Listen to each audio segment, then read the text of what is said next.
بلند تر صلوات.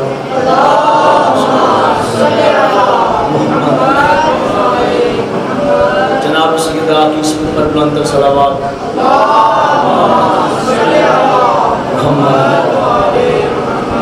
حضرت امام حسن مجتبیٰ کی سخاوت پر بلند تر صلوات.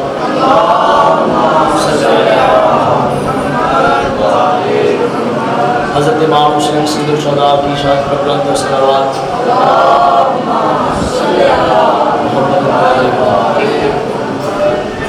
اعوذ باللہ من الشیطان اللعین الرجیم. بسم اللہ الرحمن الرحیم.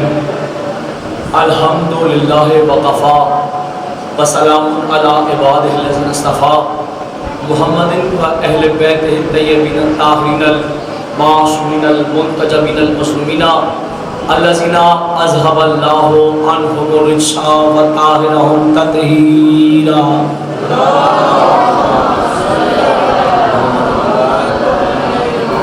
اما بعد فقد قال اللہ تعالی فی محکم کتاب المبین. بسم اللہ الرحمن الرحیم.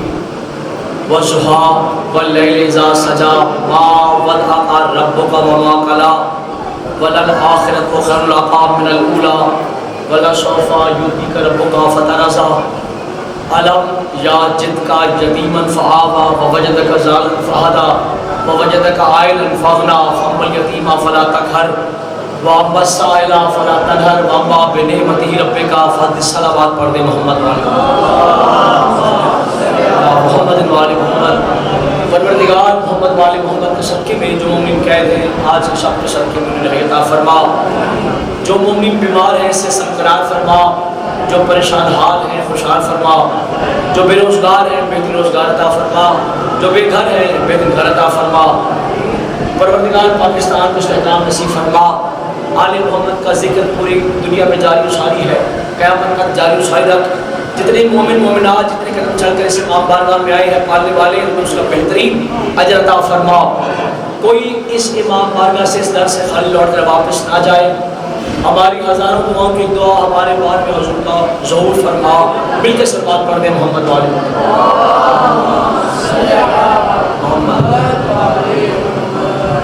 عشرہ محرم الحرام 2022 عیسوی اور 1444 ہجری.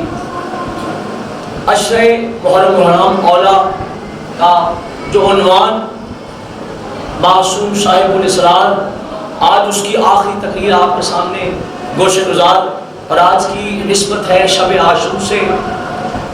اور آج کا جو موضوع ہے کیونکہ پہلی مجلس میں جو موضوع تھا وجود معصوم، اسی طرح موضوع بڑھا مزاج معصوم، پھر موضوع بڑھ کے منشاء معصوم، پھر موضوع بڑھ کے احترام معصوم تک آیا، پھر موضوع بڑھا اختیار معصوم، پھر موضوع بڑھا احکام معصوم، پھر موضوع بڑھا اختیار صحابی معصوم، اور آج کی آخری نشست کا موضوع ہے زیارت معصوم. بس آپ جتنے بیٹھے ہیں توجہ کے ساتھ اگر آپ بولیں گے بات آپ تک پہنچے گی. امسال جو عنوان رکھا گیا موضوع رکھا گیا وہ تھا معصوم صاحب الاسرار، کہ جو معصوم ہوتا ہے وہ اللہ کے رازوں کا مرکز ہوتا ہے. صلوات پڑھ دیں محمد والے محمد صلی اللہ علیہ وسلم. ایک ہوتا ہے عاصی، ایک ہوتا ہے معصوم. جو گناہ سے لبریز ہو، ہم جیسے گناہگار خطاکار سزاوار جنہیں قدم قدم پر شاید ہے کوئی نہ گناہ سرزد ہو جائے، ہم جیسے لوگوں کو کہتے ہیں عاصی گناہگار. اس کا اپوزٹ متضاد ہوتا ہے معصوم، کہ جس سے زندگی میں کبھی گناہ ہی سرزد نہ ہو پاتا، کہ جس کے صدقے میں عاصی کے گناہ بخشے جائیں اسے معصوم کہتے ہیں. آج کی آخری تقریر کا موضوع، اور میں آج اپنا موضوع سمیٹ دوں گا، موضوع ہے زیارت معصوم. اللہ نے 1,24,000 انبیاء بھیجے. 1,24,000 انبیاء کہنا آسان ہے، ان کی تعداد گننا بہت مشکل ہے. 313 رسول بھیجے، مگر ان میں سے چند انبیاء ہیں کہ جن کا ذکر قرآن کے اندر ہے. اگر ان ناموں کو گنا جائے تو ان کی کل تعداد ہے 28. 28 کے قریب بھی دنیا کے اندر مزار موجود نہیں ہے ظاہراً. آدم سے لے کے عیسیٰ تک، عیسیٰ آسمان پر چلے گئے، لہٰذا آخری نبی حضرت محمد مصطفیٰ صلی اللہ علیہ وآلہ وسلم. مل کے صلوات پڑھ دیں محمد وآلہ. یہ محرم الحرام پیغام ہے نواز رسول کا کہ کس طرح رسول کے دشمنوں نے نواز رسول کو کربلا میں شہید کیا. تھوڑی سی طویل گفتگو، پھر میں اپنے عنوان کی طرف آ جاؤں گا، موضوع کی طرف آ جاؤں گا بچوں کو بتانے کے لیے. جیسے حضور نے پچھلے انبیاءوں کی تبلیغ کو شروع کیا تو اس وقت بہت سارے مکہ کے اندر حضور کے دشمن پیدا ہو گئے. حضور تبلیغ کرتے گئے، توحید کے نبوت کے دشمن پیدا ہوتے چلے گئے. جب حضور دنیا سے گئے تو دشمنوں کی تعداد یا مشرک تھے یا کافر تھے. اب جو رسول کا وسیع تھا جناب علی بن ابی طالب علیہ السلام، انہوں نے حضور کا پیغام دنیا تک پہنچایا. جب انہوں نے بھی وہی کام کیا جو حضور نے کیا، حضور نے نبی بن کر کیا، علی نے امام بن کر کیا. علی نے ہدایت کا کام امام بن کر کیا، رسول نے وہ کام رسالت میں رہ کر کیا. پھر کیا ہوا؟ علی کے زمانے میں اللہ کے دشمن جمع ہو گئے، رسول کے دشمن جمع ہو گئے، ساتھ میں علی کے دشمن جمع ہو گئے. اسی طرح نبی کی ایک بیٹی تھی جن کا نام تھا فاطمہ الزہرا صلی اللہ محمد و آل محمد. ان کی بھی شہادت ہو گئی. ان کے دشمن بھی اس زمانے میں موجود تھے. تو اب دشمن ہو گئے چار قسم کے: اللہ کے دشمن، بطول کا دشمن، رسول کا دشمن، علی کے دشمن. جب امام حسن مجتبیٰ آئے اپنے زمانے کے اندر اپنے نانا رسول کا پیغام دنیا کو تک پہنچانے کے لیے، تو اب دنیا میں کچھ ایسے لوگ بھی تھے کہ جنہوں نے حضور کی طرح، حضور کے دشمنوں کی طرح مخالفت کی. اب تعداد بڑھ گئی. اللہ کے دشمن، رسول کے دشمن، بطول کے دشمن، علی کے دشمن، حسن کے دشمن. اور جب امام حسن مجتبیٰ دنیا سے گئے اور امام حسین کا جب زمانہ آیا تو اب دشمن بہت بڑی تعداد میں سامنے آ گئے. امام حسین علیہ السلام کو اب 6 قسم کے دشمنوں کا سامنا تھا: اللہ کے دشمن، رسول کے دشمن، بطول کے دشمن، علی کے دشمن، حسن مجتبیٰ کا دشمن اور امام حسین کے خود دشمن. یزید نے بیعت مان کر ثابت کیا کہ یزید نواسہ رسول کا دشمن ہے. اگر یہ بیعت نہ مانتا تو سمجھتے یہ رسول کے دین کو تسلیم کر چکا ہے. اس کا تسلیم نہ کرنا اس بات کی دلیل ہے کہ یہ امام حسین کا سب سے بڑا دشمن. اور پھر تاریخ کہتی ہے یزید نہ یہودی نہ عیسائی، تاریخ کہتی ہے، مگر اس سے بدتر. اب دشمن بڑھتے بڑھتے کتنے ہو گئے؟ 9 لاکھ ہو گئے. 9 لاکھ دشمن سب کے سب اکٹھے ہو گئے کربلا میں. اس سے پہلے کوفہ والوں نے امام حسین کو خط لکھے کہ آپ تشریف لے آئیں کوفہ کے اندر، ہم آپ کی بیعت کریں گے، ہم آپ کی اتباع کریں گے. امام حسین علیہ السلام نے اپنا بھائی حضرت مسلم بن عقیل، چچا کے بیٹے، ان کو اپنا خط لکھ کے کوفہ بھیجا کہ میں تمہاری طرف اپنی مصر بھیج رہا ہوں. امام دیکھنا چاہتے تھے کہ آیا کوفہ والے وفادار ہیں یا بے وفا. ہوا یوں کہ جیسے ہی جناب مسلم پہنچے، تاریخ آپ کے سامنے ہے، انہیں بڑی بے دردی سے ابن زیاد نے قتل کر دیا. یہ انجام ہونا تھا. معصوم نے دیکھ لیا، اپنے بھائی کو دیکھا، جناب مسلم بن عقیل کی 9 ذوالحجہ کو شہادت ہو گئی. ٹھیک 1 ماہ کے بعد میرے امام حسین کی شہادت ہو. اب دشمنوں کی تعداد بڑھ گئی. کچھ ایسے لوگ بھی شامل ہو گئے اسلام کے اندر جو اسلام کے دشمن تھے، مگر ان کی صورت کیا تھی؟ وہ کلمہ پڑھتے تھے مگر تھے منافق. مشرک کی پہچان بالکل واضح ہے. وہ ببانگ دوہل کہتا ہے کہ میں خدا کو نہیں مانتا. کافر ببانگ دوہل کہتا ہے کہ میں رسول کو نہیں مانتا. مگر منافق یہ کہتا ہے کہ میں اللہ کو بھی مانتا ہوں، رسول کو بھی مانتا ہوں، اور نہ میں اللہ کی مانتا ہوں نہ رسول کی مانتا ہوں. اللہ کو مانتا ہوں، رسول کو مانتا ہوں، مگر میں اللہ اور رسول کی نہیں مانتا. بات پہنچی آپ تک. اتنے دشمن جب اکٹھے ہو گئے تو اب حجت خدا پر واجب تھا کہ وہ ہدایت کرتے. ہر طرف دشمن ہی دشمن، 6 قسم کے دشمن آ گئے. اب آپ یہ دیکھیں کہ ان میں مشرک بھی، کافر بھی، فاسق بھی، منافق بھی، یعنی معصوم کو کتنے قسم کے دشمنوں کا سامنا تھا، اس میں سب سے خطرناک تھا منافق. اور قرآن میں سورہ نازل ہوا سورہ منافقون. سورہ منافقون اللہ نے نازل کر کے بتا دیا. منافق لوگ وہ تھے، پہلی آیت میں اللہ نے بتایا کہ اے رسول جب وہ تمہارے پاس آتے ہیں تو کہتے ہیں کہ ہم گواہی دیتے ہیں کہ تو اللہ کا رسول ہے، مگر اللہ گواہی دیتا ہے کہ یہ جھوٹے ہیں. یہ ہے منافق، بظاہر مسلمان اندر سے دشمن. تو امام حسین علیہ السلام نے اپنے نانا کی دین کی بقا کے لیے مدینہ چھوڑا. جب مکہ میں تشریف لائے، مکہ میں ٹھہرے تو 40 لوگ جنہوں نے احرام باندھے ہوئے تھے، مگر ان احراموں کے اندر چھریاں تھیں، تلواریں تھیں، کسی طرح امام حسین کو قتل کر دیا جائے.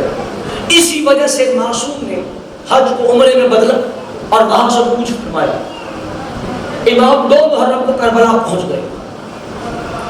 یہ معصوم کا سفر ہے، ہدایت کا سفر ہے. امام حسین اپنے نانا رسول کی تبلیغ کو بڑھا رہے ہیں. یہی وجہ ہے کہ آج ہر گھر میں، ہر روڈ پر، ہر جگہ حسین حسین ہے. آج کوئی بھی یزید کو یاد نہیں کرتا، اگر کرتا ہے تو یزید پر لعنت بھیجتا. اب سارے دیکھ رہے ہیں، سب کے سامنے سب کچھ واضح ہو گیا. یہی وجہ ہے کہ قرآن نے کہا وَلَا تَقُولُوا لِمَن يُقْتَلُ فِي سَبِيلِ اللَّهِ أَمْوَاتٌ، خبردار جو اللہ کی راہ میں قتل ہو اسے مردہ مت کہو. سورہ بقرہ کی پہلی آیت وَلَا تَقُولُوا لِمَن يُقْتَلُ فِي سَبِيلِ اللَّهِ أَمْوَاتٌ. قرآن کہتا ہے بل احیاء، بلکہ وہ زندہ ہے. وَلَا تَقُلْ لَا تَشْعُرُونَ وَلَكِنْ لَا تَشْعُرُونَ، اور تم ان کی زندگی کا شعور تک نہیں رکھتے.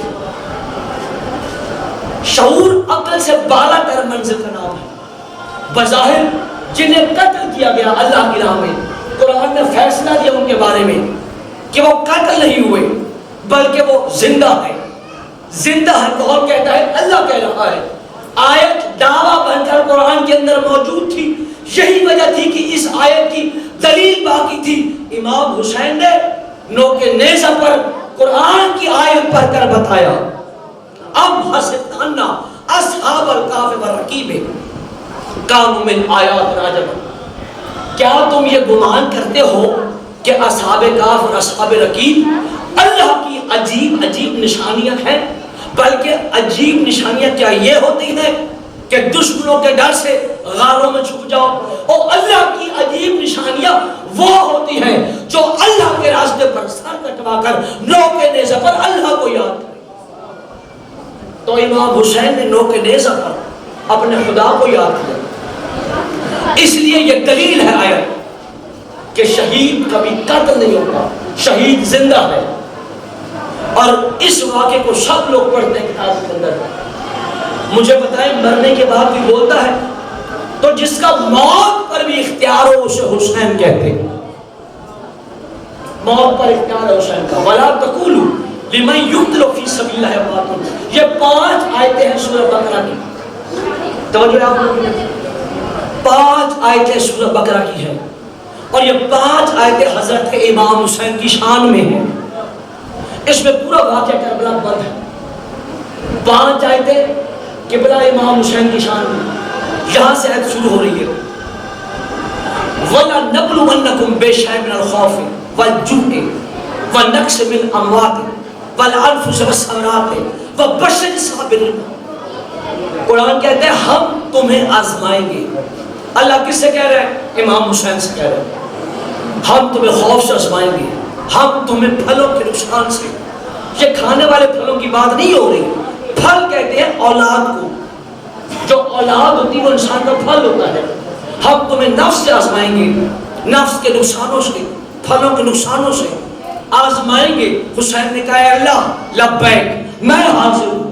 یہی وجہ ہے کہ پوری کائنات کے اندر اب 2 ہی نعرے لگتے ہیں، یا کعبہ میں اللہم لبیک اے اللہ ہم حاضر ہیں، یا کربلا میں لبیک یا حسین.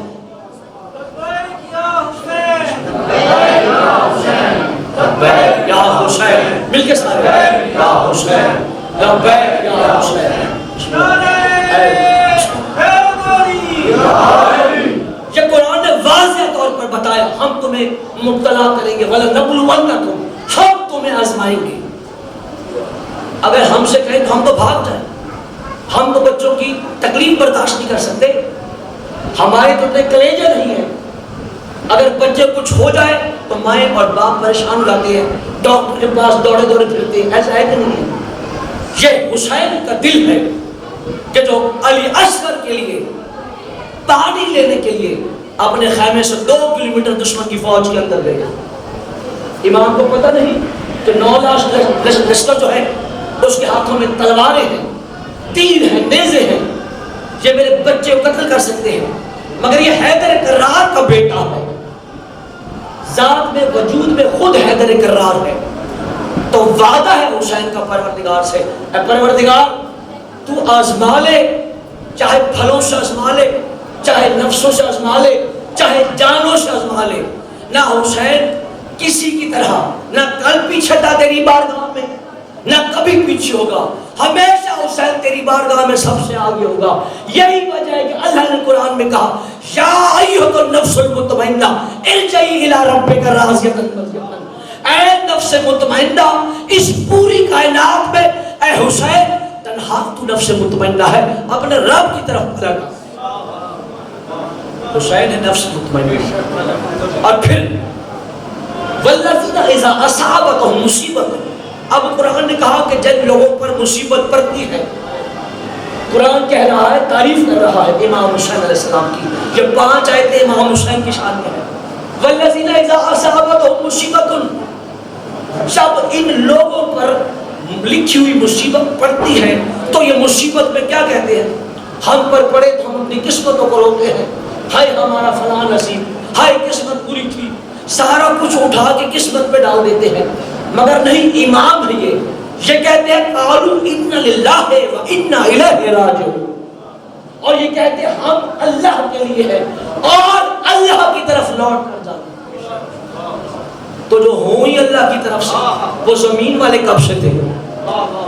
وہ اللہ کی طرف سے آئے ہیں اور اللہ کی طرف لوٹ کر جانا ہے۔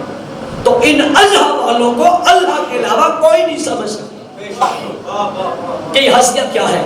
اللہ کہتا ہے، وہ کہتے ہیں۔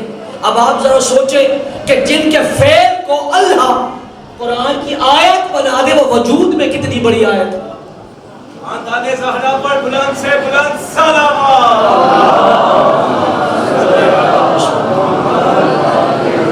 اب 5ویں آیت میں اللہ نے ان کی تعریف بیان کی، اولئک علیہم صلوات من ربہم، یہ وہی لوگ ہیں کہ جن پر اللہ کی صلواتیں ہیں۔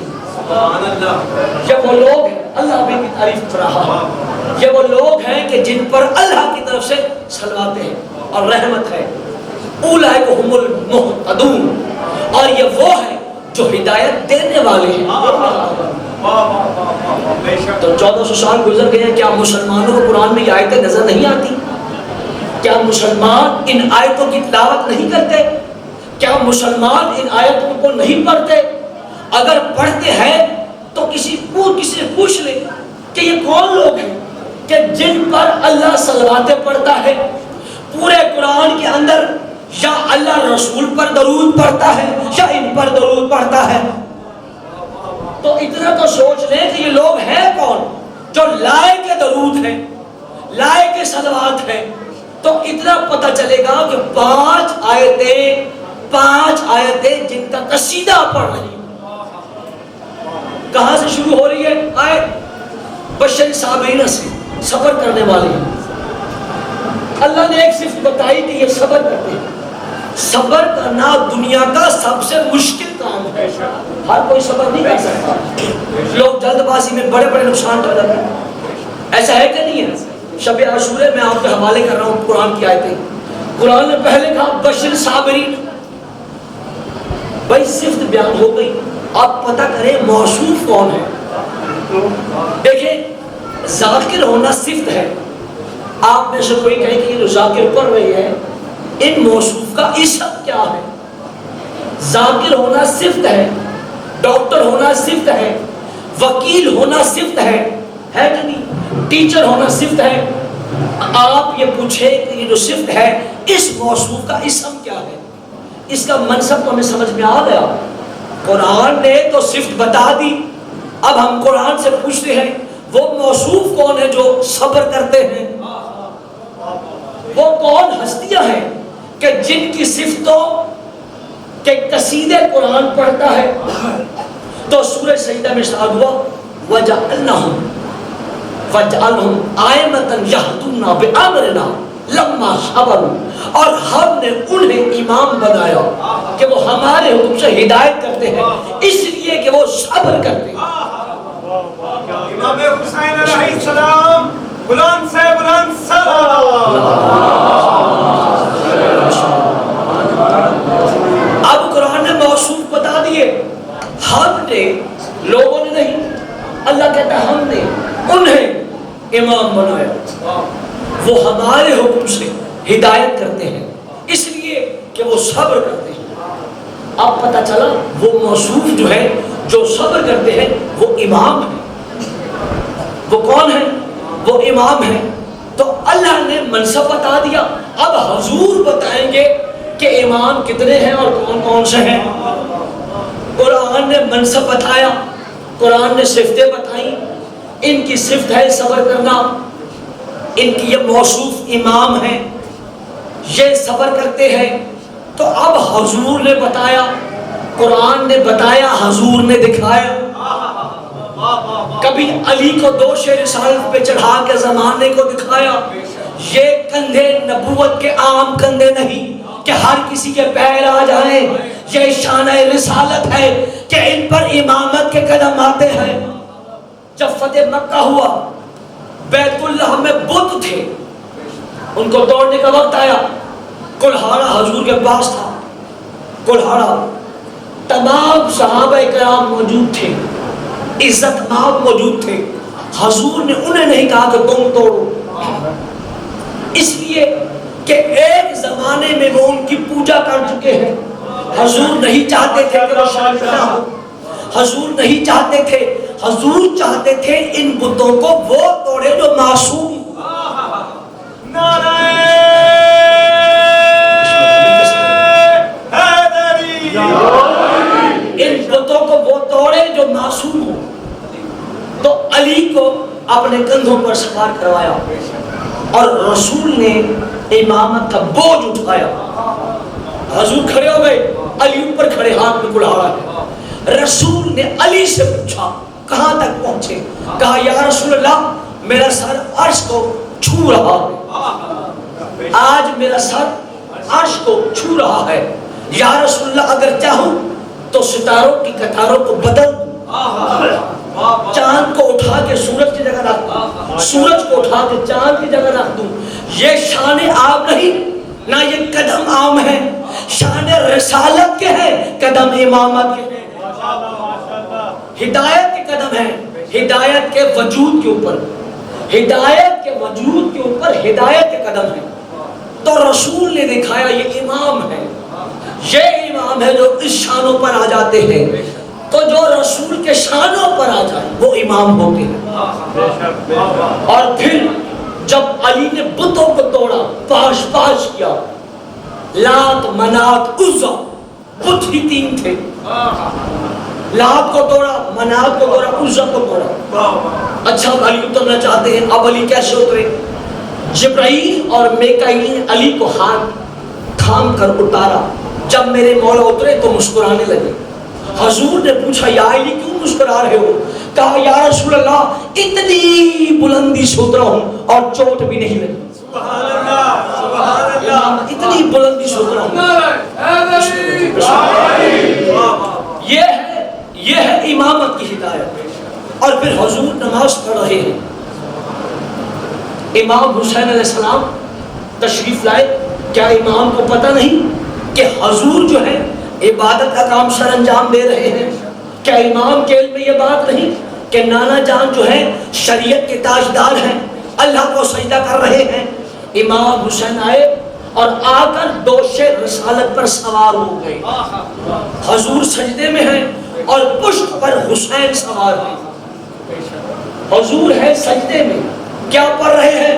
سبحان ربی الاعلی و بحمدہ، سبحان ربی الاعلی و بحمدہ، سبحان ربی الاعلی و بحمدہ، کیا رسول سے کوئی چیز پوشیدہ ہو سکتی ہے؟ حضور کو پتہ چلا کہ میری پشت پر حسین سوار ہے. اب حضور کو پتہ نہیں، اللہ نے جبرائیل کو بھیجا، کسی وجہ سے بھیجا، زمانے کو دکھانے کے لیے بھیجا. اگر حضور خود دیکھ لیتے تو حضور کے علاوہ کوئی بھی نہیں تھا روایت کرنے والا. سید الملائکہ کو بھیجا کہ جا کر رسول کے قدموں کو پکڑ لے اور حضور کو بتا دے کہ تمہاری پشت پر، آپ کی پشت پر حسین سوار ہے.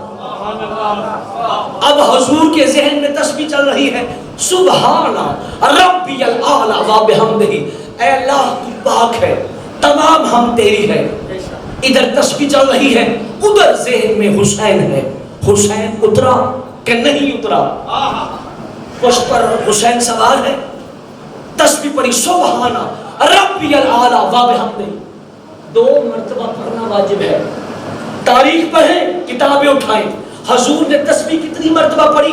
72 مرتبہ پڑھی تسبیح. تو جو رسالت کی تسبیح کو بڑھا دے اسے حسین کہتے ہیں. جو نبوت کی تسبیح کو بڑھا دے اس ذات کو حسین کہتے ہیں. تو حضور کے ذہن میں 2 ہی ذاتیں تھی، یا اللہ کی ذات تھی یا حسین کی ذات تھی.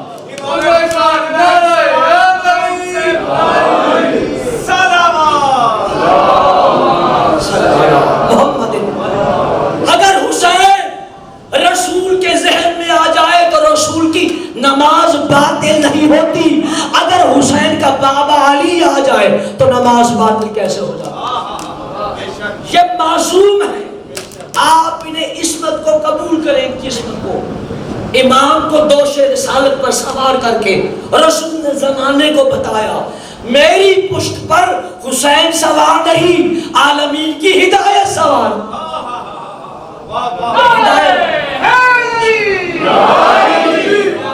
عالمین کی ہدایت سوار.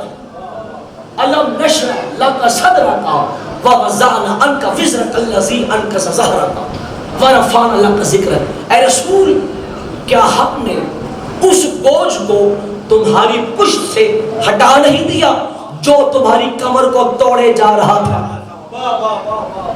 بھائی ایسا کون سا بوجھ تھا جو خاتم المرسلین کی پشت کو توڑے جا رہا ہے؟ اے نبی، کیا اس بوجھ کو جو آپ کی پشت کو توڑے جا رہا تھا ہٹا نہیں دیا؟ یہ حسین نے سوار ہو کے بتایا، نانا جان قیامت تک شیطان کسی کو گمراہ نہیں کر سکے گا. میں ایسی شہادت پیش کروں گا کہ نبی بھی اس کی مثل پیش نہ کر سکیں گے. جو میری خاطر آنسو بہائے گا سیدھا جنت میں جائے گا. اب یہ امام حسین حضور کی پشت پر سوار ہے. اب بات یہ ہے کہ دعویٰ تو میں نے کر دیا، دلیل کیا قرآن سے ہونی چاہیے. وہ قرآن ہی نہیں جو معصوم کی دلیل ہے. اور اب اس منظر کو قرآن نے پیش کیا سورہ نور کے اندر. یہ بھی نور ہے، جو ان کی تعریف ہو رہی وہ بھی نور ہے. اللہ نور السماوات والارض مثل نورہ کمشکاۃ فیہا مصباح المصباح فی زجاجۃ الزجاجۃ کأنہا کوکب دری یوقد من شجرۃ مبارکۃ زیتونۃ لا شرقیۃ ولا غربیۃ یکاد زیتها یضیء ولو لم تمسسہ نار نور علی نور.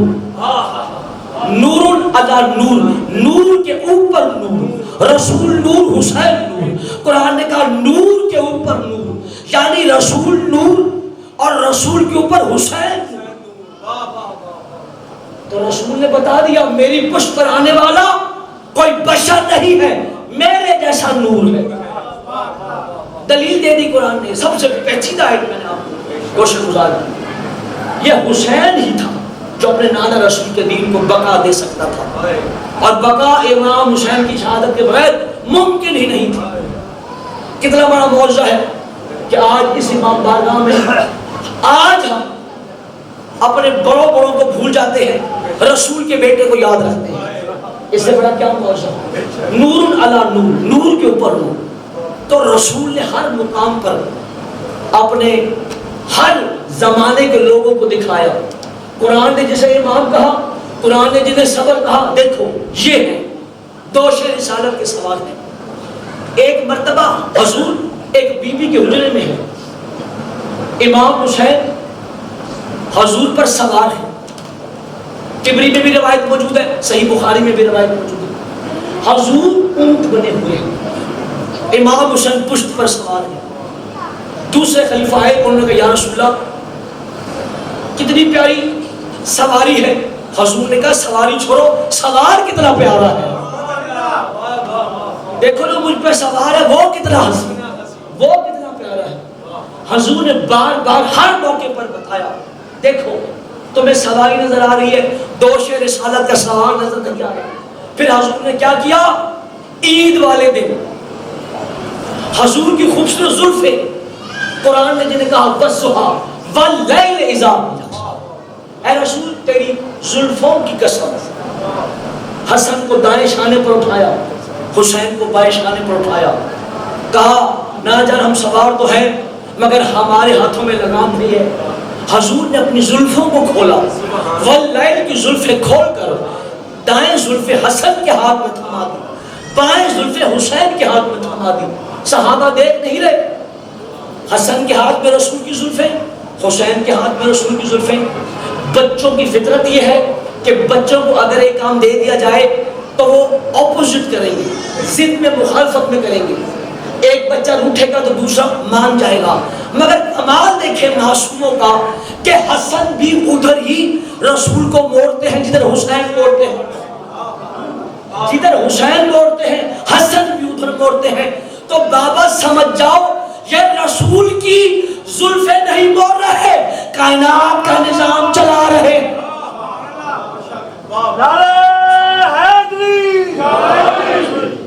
تو رسول نے بار بار دکھایا یہ وہ امام ہے, یہ وہ امام ہے جو صبر کرنے والے ہیں, یہ وہ امام ہے جو میرے پاس میرے بعد باعث ہدایت ہے. علی کو دوش پہ چڑھایا, حسن کو سوار کیا, حسین کو دوش پہ چڑھایا. چوتھا بچہ مجھے تاریخ میں دکھا دو. بس 3 ہستیاں ہیں جو عصمت کی معصوم جنہوں نے رسول کی سواری کی ہے. علی نے کی ہے, حسن نے کی ہے, حسین نے کی ہے. اس لیے یہ دوش رسالت کے سوال ہے. اور چونکہ میرا موضوع ہے زیارت معصوم, میں دعا کرتا ہوں عاشور کے صدقے میں ہمیں جلد از جلد امام حسین کی زیارت نصیب ہو. اور یہ دیکھیں حضور نے ان کے بارے میں بیان کیا, حضور نے فرمایا ان کے بارے میں جو سند تصدیق کی دی وہ حضور نے دی. کہا جو بھی میرے حسین پر ایک آنسو بہائے گا اس پر جنت واجب ہو جائے گی. جو بھی حضور نے مذہب کی قید چھوڑ دی, یہ نہیں کہا کہ مسلمان آنسو بہائے گا جنت میں جائے گا, یہ نہیں کہا شیعہ آنسو بہائے گا جنت, نہیں. جو بھی حسین پر روئے گا چاہے اس کا جو مذہب ہوگا وہ جنت میں جائے گا, اس پر جنت واجب ہو جائے گی. آج کے میں نے اپنی موضوع کا آغاز کر دیا حضور کے پاک فرمان سے کہ جس کا آنسو گرے گا امام حسین کی مودت میں اس پر جنت واجب. لوگ اتنے اعمال کر رہے ہیں. جب میں اس سال امام حسین اسلام کی زیارت پر گیا مجھے شرف نصیب ہوا امام حسین کے روز زری کے سامنے بیٹھنے کا. میری زیادہ توجہ میرے امام حسین اسلام کی زری کی طرف. امام کی زری کے اوپر چھٹے امام کا فرمان لکھا ہوا ہے جو شب عاشورا آپ کے حوالے کر رہا ہوں. اس فرمان کو زندگی بھر نہ بھولیے گا, اسے اپنے دلوں پر تحریر کریں. امام کی زری 2016 میں تبدیل ہوئی, نئی زری جو ہے امام حسین کی لگائی گئی 2016 میں. اتنی خوبصورت ہے کہ میرے پاس جملے ہی نہیں ہیں, میرے الفاظ کم ہیں. کیا لکھا فرمان چھٹے امام کا؟ بھائی مل کے سلوات پڑھ دیں.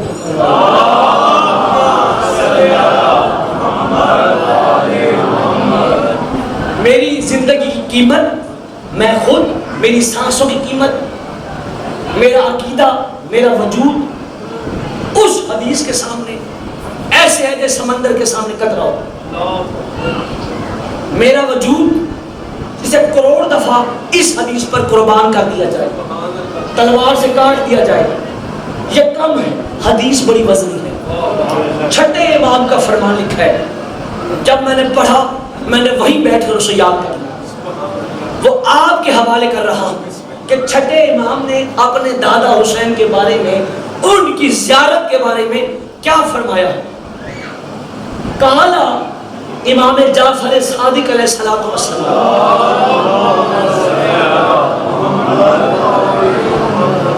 زیارت الحسین صلی اللہ علیہ وآلہ وسلم افضل ما یکون من الآباء، امام حسین کی زیارت تمہارے سارے اعمال سے افضل ہے۔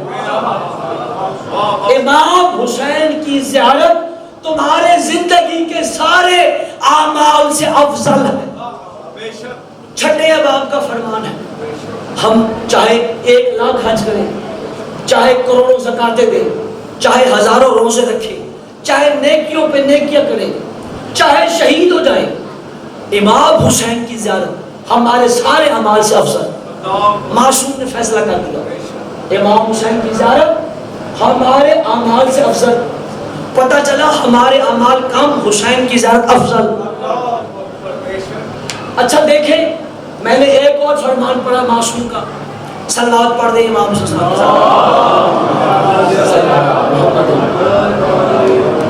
میں نے بڑی تحقیق سے، بڑی ذمہ داری سے جملے آپ کے حوالے کیے ہیں، بڑی ریسرچ اور تحقیق کے بعد یہ جملے بڑی ذمہ داری سے آپ کے حوالے کر دیا۔ معصوم نے یہ نہیں کہا کہ تم نماز پڑھو ہم تمہارے گھر آئیں گے۔ ذرا غور سے سنیں میری بات نوجوان، آپ پوری اسٹڈی کر لیں، پڑھ لیں، کہیں نہیں لکھا کہ رسول نے کہا ہو تم نماز فجر پڑھو، نماز پڑھو ہم تمہارے گھر آئیں گے۔ کسی معصوم نے یہ نہیں کہا کہ تم نماز پڑھو ہم تمہارے گھر آئیں گے۔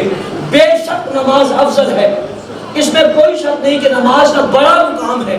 اب اس کا یہ مطلب نہیں کہ نماز چھوڑ دے، نہیں، نماز کی اپنی جگہ بڑی عزت ہے، مگر معصوم نے یہ نہیں کہا کہ تم نماز پڑھو ہم تمہارے گھر آئیں گے، نہیں۔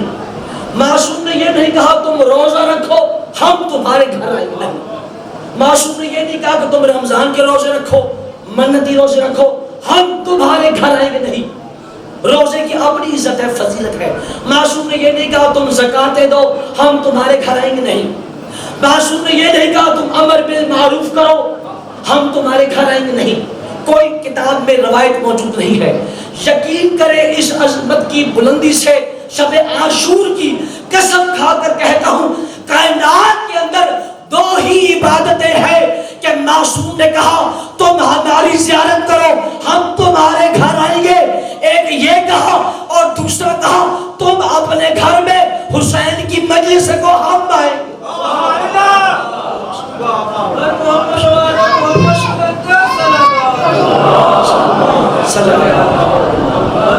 تو کائنات میں سب سے بڑی عبادتیں ہی 2 ہیں، یا زیارت حسین یا مجلس حسین۔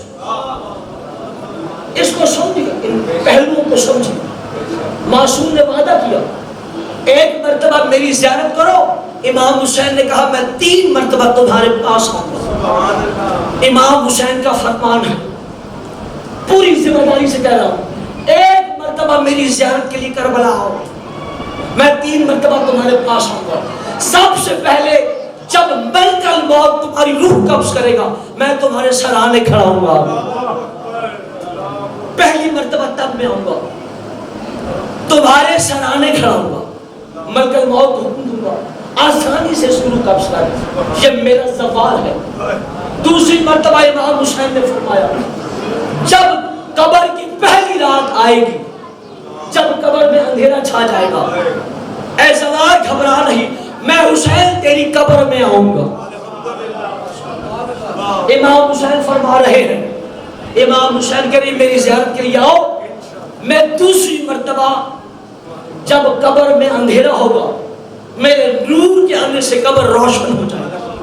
اور پھر امام حسین نے فرمایا تیسری مرتبہ جب اعمال تولے جائیں گے میں تمہاری زیارت کا ثواب اٹھا کے پلڑ میں رکھ دوں گا، سارے اعمال نیچے آ جائیں گے، تمہاری زیارت کا اعمال افضل ہو جائے گا۔ لبیک یا حسین، لبیک یا حسین، لبیک یا حسین، لبیک یا حسین، لبیک یا حسین، لبیک یا حسین۔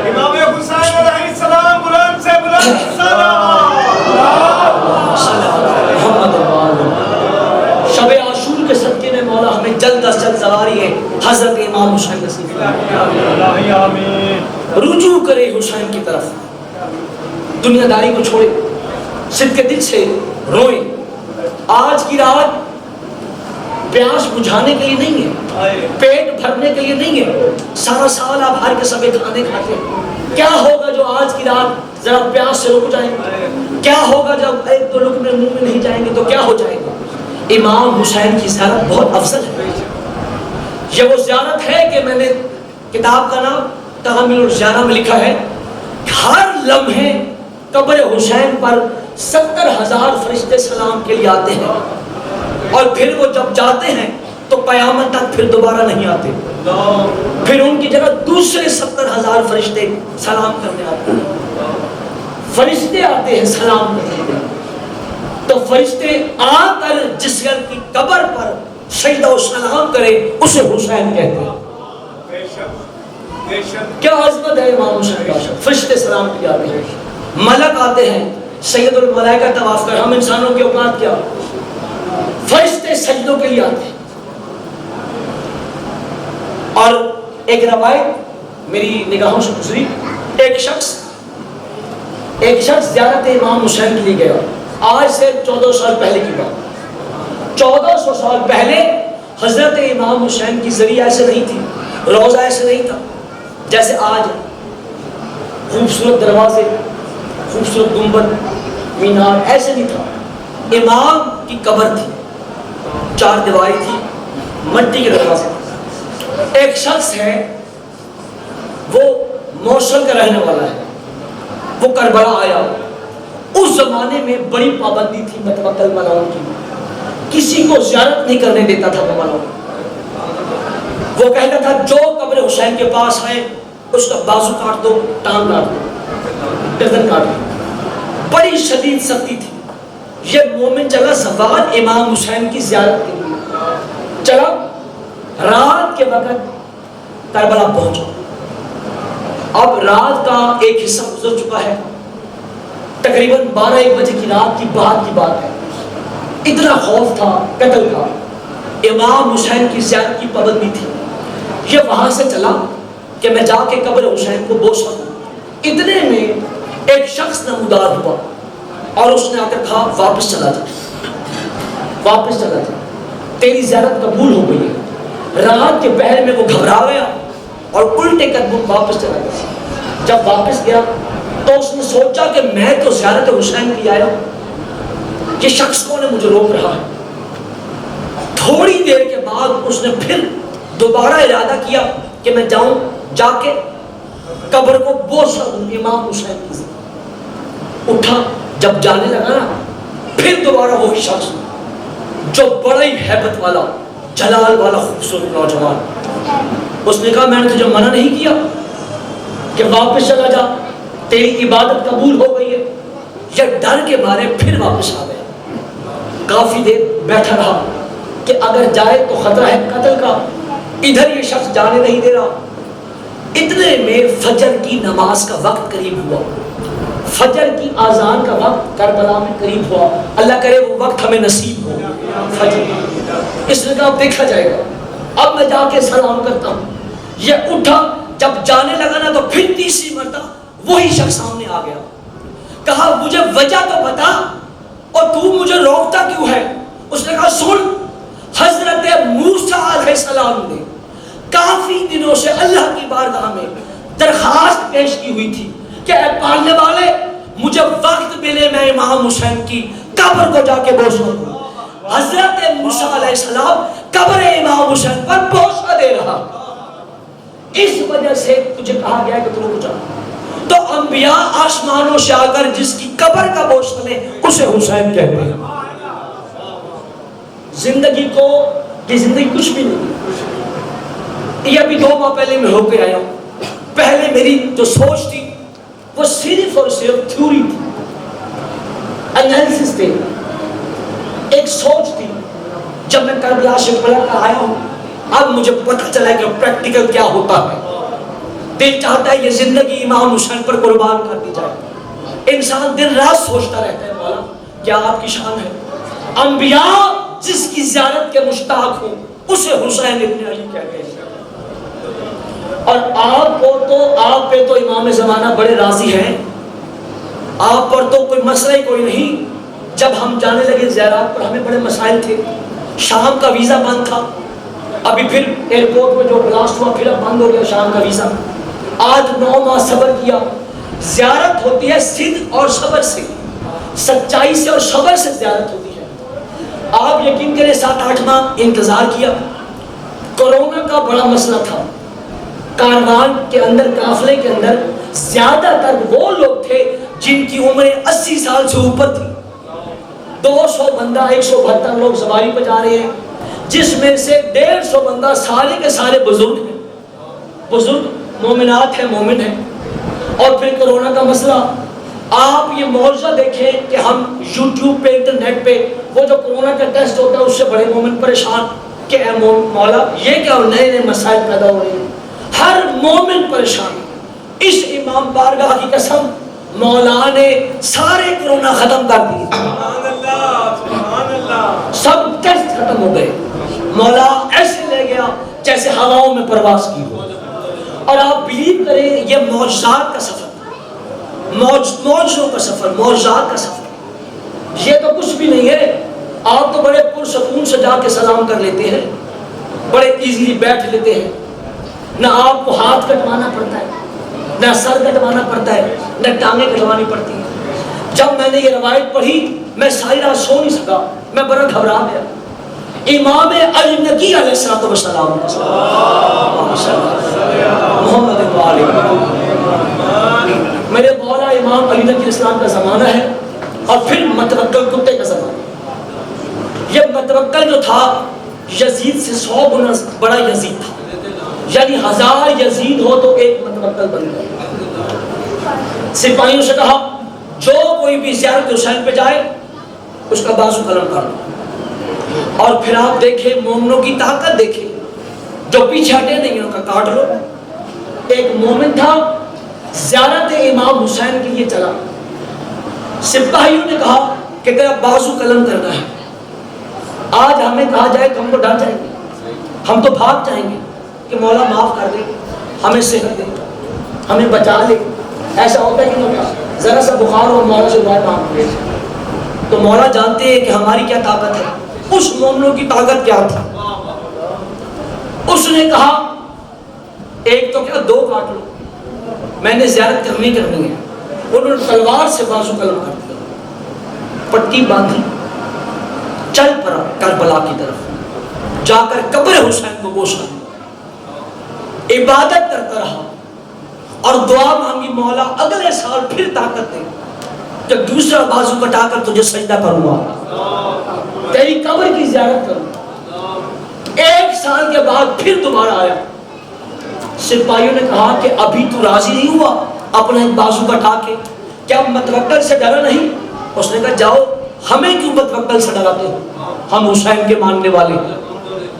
یہ لبیک یا حسین، لبیک یا حسین، لبیک یا حسین، لبیک یا حسین، لبیک یا حسین، لبیک یا حسین۔ خاندان زہرا پر بلند سے بلند صلوات۔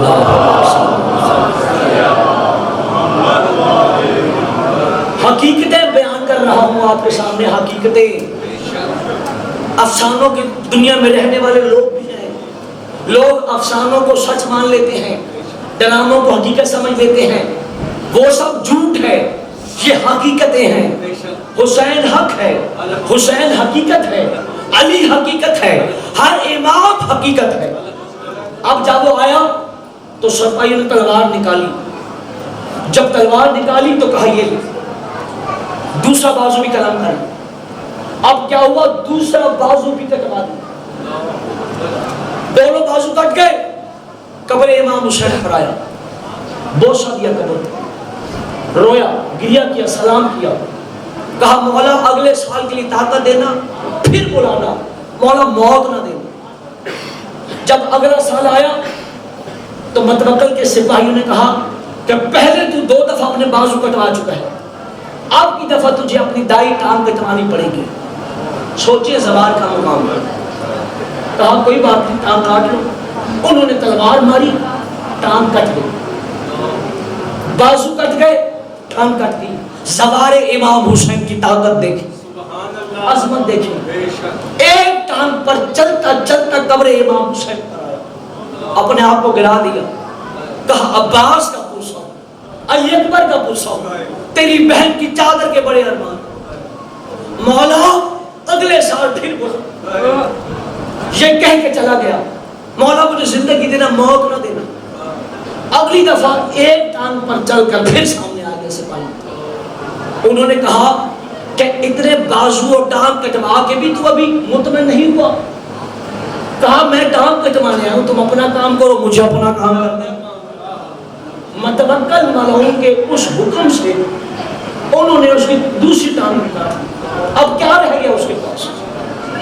بے شک بازو کٹ گئے، ٹانگیں کٹ گئی، مگر دل میں حسین کی مودت باقی، دل میں مودت حسین ہے. جب اس بات کا حضرت امام علی نقی علیہ السلام کو علم ہوا، امام کو تو علم تھا پہلے، لوگوں نے فوراً آپ کے امام علی نقی علیہ السلام کو بتایا، مولا آپ کے دادا کا زوال، دونوں بازو کٹوا دیے، دونوں ٹانگیں کٹوا دی. امام علی نقی علیہ السلام رونے لگے. کیا شان ہوگی اس زوال کی کہ جس پر امام روئے کہ میرے دادا سے کتنی محبت کرتا ہے. امام نے کہا ہم خود جائیں گے اس کے پاس. زمانے کا امام اٹھا، اپنا اونٹ لے کر آیا، اونٹ لایا، اس زوال کو اپنے ہاتھوں سے سوار کیا، سوار کر کے ناکا پکڑ کے دادا حسین کی قبر پر لے کر. بھائی کیا آپ نے میرے جملے ضائع کر دیے؟ باہر ماتم ہی ہو رہا ہے نا، ہمیں تو دیکھیں میں زیارت حسین کی بات کر رہا ہوں اور آپ کو مل کے سب بات پڑھ دیتا ہوں.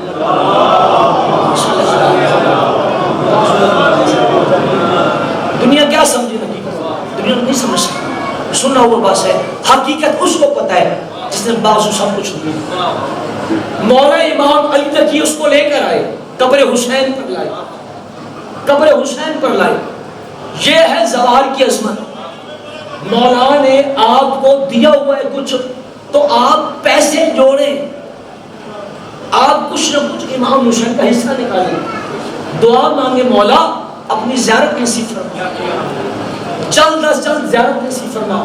حضور نے کہا ہے حسین پر جو روئے گا، جو بھی روئے گا اس پہ جنت واجب ہے. اور ایک روایت میں ہے کہ اتنا آنسو گرے کہ مچھر کا پر گیلا ہو جائے، اس پہ جنت واجب ہے. ہمارے ایک مجتہد ہیں علامہ ہلی، اہل تشیع کے بہت بڑے عالم، جب ان روایت انہوں نے پڑھی، یہ امام زمانہ کے بعد ہوئے ہیں، ہلا میں ان کا مزاج موجود ہے، یہ ہمارے شیعہ کے مجتہد ہیں. روایت پڑھی کہ اگر امام حسین کے غم میں ایک آنسو گر جائے، مچھر کا پر گیلا ہو جائے، اس پر جنت واجب ہو جائے. پہلی روایت انہوں نے پڑھی. دوسری روایت انہوں نے پڑھی جو بھی امام حسین کی زیارت کرے گا اسے 70 حج کا ثواب ملے گا. سبحان اللہ، 70 حج کا ثواب ملے گا. اب یہ روایت جب گزری تو انہوں نے تھوڑا سا تردد کیا کہ یہ کیسے، کہاں 70 حج اور کہاں قبر امام حسین پر بوسہ. یہ اس سوچ میں آ گئے. آپ لوگ گھبرا تو نہیں، یہ نہیں ہے. صلوات پڑھ دیں محمد والے.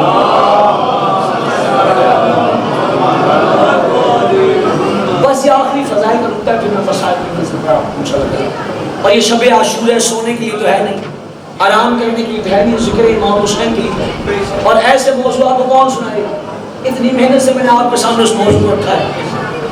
اب یہ ان کے ذہن میں بات چل رہی ہے کہ امام حسین کی قبر پر ایک بوسہ کا ثواب 70 حج کے ثواب کی کیسے برابر؟ کہاں اتنی بڑی حجیں، ایک نہیں، 2 نہیں، 10 نہیں، 20 نہیں، 50 نہیں، 70 حج کا ثواب ایک بوسے کے عوض امام حسین کے ذریعے ایک بوسہ 70 حج کا ثواب. ذہن میں سوچنے لگے یہ کیسے، یہ کیسے. انہوں نے کتاب میں عمل پڑھا ہوا تھا کہ جسے بھی امام زمانہ کی زیارت کرنی ہے وہ مسجد کوفہ میں 40 جمعراتیں شب بیداری کرے.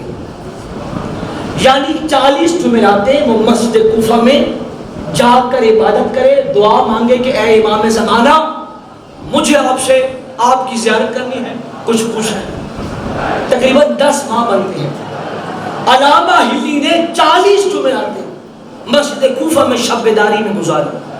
جب 40ویں جمعرات گزار چکے، اسی سوال کے ذہن میں لیے ہوئے جب وہ جانے لگے، مسجد سے باہر آئے تو بڑا سوچا کہ میں نے 40 جمعراتیں شب بیداری کی ہے، مگر افسوس کہ امام کی زیارت نصیب نہ ہو سکا۔ اور میں یہ جو سوال لے کے چلا تھا کہ امام کی قبر کا ایک بوسہ 70 حج کے ثواب کے برابر ہے، اتنے میں ایک نوجوان ساتھ ساتھ چلنے لگا۔ علامہ ہلی یہ سوچتے ہوئے چل رہے ہیں کہ ایک نوجوان علامہ ہلی کے ساتھ چلنے لگا۔ کہا اے علامہ کیوں پریشان ہو؟ کہا اتنی دعائیں مانگی کہ امام زمانہ کی زیارت نصیب ہو، 40 شبیداریاں کی، کہا مسئلہ کیا ہے؟ کہا ایک روایت پڑھی تھی کہ امام حسین کی زری پر ایک بوسہ 70 حج کے ثواب سے بھی افضل ہے، برابر بھی افضل بھی ہے۔ تو کہا پریشان کیوں ہوتا ہے؟ کہا غور سے روایت سن۔ علامہ ہلی کو وہ نوجوان اب روایت سنا رہا ہے۔ انہوں نے کہا کہ ایک بادشاہ تھا، وہ شکار کے لیے چلا، ساتھ میں سپاہی چلے۔ جب وہ شکار پر چلنے لگا، گھوڑے پر سوار تھا، شکار کرنے کے لیے جب جانے لگا تو راستے میں ہرن نظر آئے، اس نے گھوڑے دوڑا دیے۔ جاتے جاتے وہ جو بادشاہ گھوڑے پر سوار تھا اس کے ساتھی اس سے دور ہو گئے۔ 2-3 دن کی بھوک اور پیاس کے غلبے سے گھوڑا بھی بے ہوش ہو گیا۔ بادشاہ 3 دن کے بھوک اور پیاس کے غلبے میں اس صحرا میں بھٹکنے لگا۔ اتنے میں اس بادشاہ کو دور ایک جھونپڑی نظر آئی۔ وہ بادشاہ تھکتا ہوا چلتا ہوا اس جھونپڑی کے پاس گیا۔ جب اس کے پاس گیا تو وہاں ایک ضعیفہ اور اس کا ایک بیٹا تھا۔ اس نے وہاں جا کے سلام کیا اور کہا کچھ پینے کے لیے کھانے کے لیے کچھ ہے؟ تو اس ضعیفہ نے کہا کہ ہمارے پاس تو صرف ایک بکری ہے، اسی کا دودھ پیتے ہیں اور یہی حاضر ہے۔ اس نے دودھ دھو کر بادشاہ کو وہ دودھ کا جام پیش کیا۔ تھکا ہوا مرے ہوئے بادشاہ نے وہ دودھ کا جام پیا۔ بادشاہ نے کہا مجھے بہت بھوک لگی ہے۔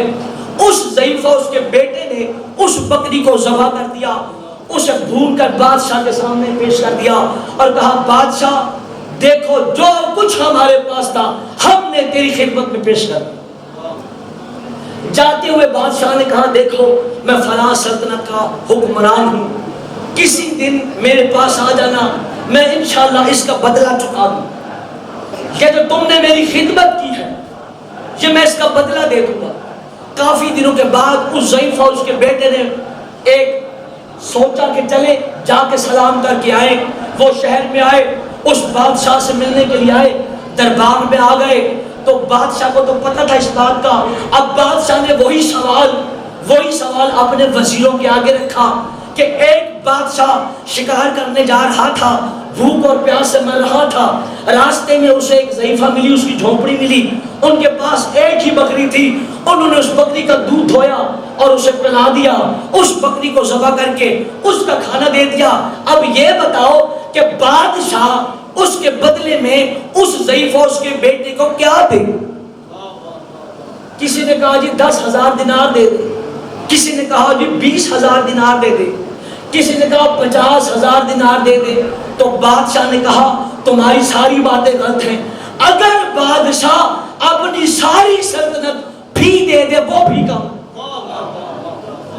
اگر بادشاہ اپنی ساری حکومت انہیں دے دے، اس لیے کہ ان کے پاس ساری جمع پونجی ایک بکری تھی، انہوں نے اپنی کل کائنات اس بادشاہ پر قربان کر دی۔ اب تقاضا یہ ہے کہ یہ بادشاہ بھی اپنی ساری کائنات ان پر قربان کر دے۔ تو یہ کہہ کر وہ غائب ہو گئے۔ علامہ ہلی کو مسئلہ سمجھ نہ آیا، کہا اوہو یہ تو امام زمانہ تھے جو سمجھا رہے تھے کہ حسین کے پاس اپنی کل کائنات 72 تھے جو حسین نے کربلا میں اللہ پر لوٹا دیے۔ اب جو اس کا بدلہ یہ بنتا ہے، اب اس کے عوض کا تقاضا یہ ہے کہ اللہ کے پاس اپنی پوری کائنات میں جو کچھ بھی ہے وہ حسین کے لیے۔ تو اب اگر اللہ پوری کائنات بھی دے تو وہ کم ہے. کہا وہ 70 حج تو کچھ بھی نہیں, 70,000 حج بھی ہو تو حسین کی زیادہ سے افضل. بس مولا سے دعا ہے کہ جلد از جلد ہمیں زیارت نصیب فرمائے, کیونکہ بہن نے دعا کی ہے حسین تیری ذریعہ آباد رہے, تیری ذریعہ پر چلا اور روشن رہے. یہ حسین ہے نبیوں کی محنت کو بچانے والا, جس نے صبر کر کے دکھایا. بس عزاداروں مسائل کو 2 جملے زیادہ 2 جملے مسائل کے. جب سب کچھ امام حسین لٹا چکے تو ایک مرتبہ پکار کر کہا حل من ناصر ینصر, ہے کوئی میرے غریب کی مدد کرے, ہے کوئی مجھ غریب کی مدد کرے, کوئی ہے جو میرا مددگار ہو. تو یہ صدا قیامت تک کی روحوں نے سنی, اس لیے آج آپ فرش عزا پر حاضر ہو گئے ہیں. حسین کی لبیک اپنا خوبصورت بیٹا اللہ کی راہ میں قربان کر چکا, اس کے سینے سے نیزہ نکال چکا, عباس کے کٹے ہوئے بازو حسین دے چکا, 6 ماہ کے ششمائی کے لیے پانی مانگ چکا. جب حسین تنہا رہ گئے, ایک مرتبہ امام حسین کے جسم پر تیر لگے ہوئے ہیں, آخری سلام کے لیے خیموں میں آئے اور آ کر آخری سلام کیا, السلام علیکہ یا زینب ہو یا ام کلثوم ہو یا سکینہ علیکن منی سلام. اے بطول کی بیٹیوں میرا آخری سلام. ایک مرتبہ بطول کا خیموں میں آیا, تیر جسم پر پیوست ہیں, زلف خون میں تیر رہی ہیں, سگی بہن نہیں پہچان رہی کہ یہ وہی حسین ہے جو رسول کی پشت پر سوار ہوتا ہے. ایک مرتبہ کہا صندوق لایا جائے, ایک صندوق لایا گیا, امام نے اس میں سے ایک بوسیدہ کفن نکالا, امام نے وہ کفن پہنا اور پہن کر اپنی بہنوں سے کہا چلو آؤ چلیں. بہنوں نے کہا مولا کہاں چلیں, کیا میدان کربلا میں جانا ہے؟ کہا نہیں میدان کربلا نہیں جانا, آؤ آخری مرتبہ سید سجاد کو ودا کر لیں. امام حسین اپنی بہنوں کو لے کر سید سجاد کے خیمے میں آئے. سید سجاد کی حالت کیا ہے؟ غش میں ڈوبے ہوئے.